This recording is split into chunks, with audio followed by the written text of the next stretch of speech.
ಬಿಜೆಪಿಯ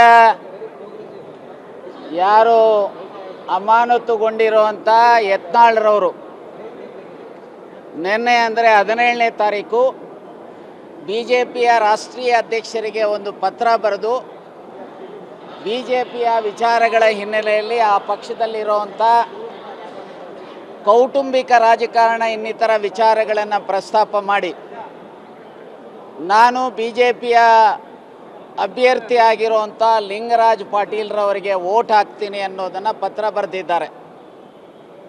ಸೊ ಆ ಪತ್ರವನ್ನು ನಮಗೆ ಆಮೇಲೆ ಆ ಪತ್ರವನ್ನು ನಮ್ಮಗಳಿಗೆ ಸಿಕ್ಕಿರ್ತಕ್ಕಂಥ ಹಿನ್ನೆಲೆಯಲ್ಲಿ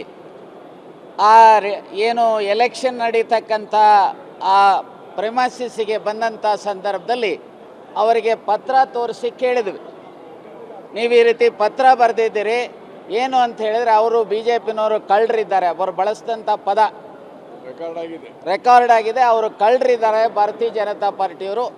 ನಾನೇನಾದರೂ ಆ ರೀತಿಯ ಪತ್ರ ಬರೀತಾ ಇದ್ದರೆ ನಾನು ಕಾಂಗ್ರೆಸ್ಸಿಗೆ ವೋಟ್ ಹಾಕಿದ್ದೀನಿ ಅಂಥೇಳಿ ಭಾವಿಸ್ತಾರೆ, ಅದಕ್ಕೋಸ್ಕರ ಪತ್ರ ಬರೆದಿದ್ದೀನಿ, ಆ ಪತ್ರ ಬರೆದಿರೋದು ನಿಜ ಅನ್ನೋವಂಥದ್ದನ್ನು ಅವರು ಸ್ಪಷ್ಟವಾಗಿ ಹೇಳಿದ್ದಾರೆ. ಅದರ ರೆಕಾರ್ಡು ಸಹ ಆಗಿದೆ. ಬಿಜೆಪಿಯ ಯಾರು ಅಮಾನತುಗೊಂಡಿರುವಂಥ ಯತ್ನಾಳ್ರವರು ನಿನ್ನೆ ಅಂದರೆ 17ನೇ ತಾರೀಕು ಬಿಜೆಪಿಯ ರಾಷ್ಟ್ರೀಯ ಅಧ್ಯಕ್ಷರಿಗೆ ಒಂದು ಪತ್ರ ಬರೆದು ಬಿಜೆಪಿಯ ವಿಚಾರಗಳ ಹಿನ್ನೆಲೆಯಲ್ಲಿ ಆ ಪಕ್ಷದಲ್ಲಿರುವಂಥ ಕೌಟುಂಬಿಕ ರಾಜಕಾರಣ ಇನ್ನಿತರ ವಿಚಾರಗಳನ್ನು ಪ್ರಸ್ತಾಪ ಮಾಡಿ ನಾನು ಬಿಜೆಪಿಯ ಅಭ್ಯರ್ಥಿ ಆಗಿರುವಂಥ ಲಿಂಗರಾಜ್ ಪಾಟೀಲ್ರವರಿಗೆ ವೋಟ್ ಹಾಕ್ತೀನಿ ಅನ್ನೋದನ್ನು ಪತ್ರ ಬರೆದಿದ್ದಾರೆ.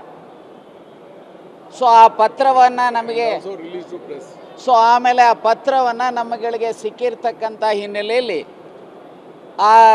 ಏನು ಎಲೆಕ್ಷನ್ ನಡೀತಕ್ಕಂಥ ಆ ಪ್ರೆಮಸಿಸ್ಗೆ ಬಂದಂಥ ಸಂದರ್ಭದಲ್ಲಿ ಅವರಿಗೆ ಪತ್ರ ತೋರಿಸಿ ಕೇಳಿದ್ವಿ, ನೀವು ಈ ರೀತಿ ಪತ್ರ ಬರೆದಿದ್ದೀರಿ ಏನು ಅಂತ ಹೇಳಿದರೆ, ಅವರು ಬಿ ಜೆ ಪಿನವರು ಕಳ್ಳರಿದ್ದಾರೆ, ಅವರು ಬಳಸಿದಂಥ ಪದ ರೆಕಾರ್ಡ್ ಆಗಿದೆ, ಅವರು ಕಳ್ಳರಿದ್ದಾರೆ ಭಾರತೀಯ ಜನತಾ ಪಾರ್ಟಿಯವರು.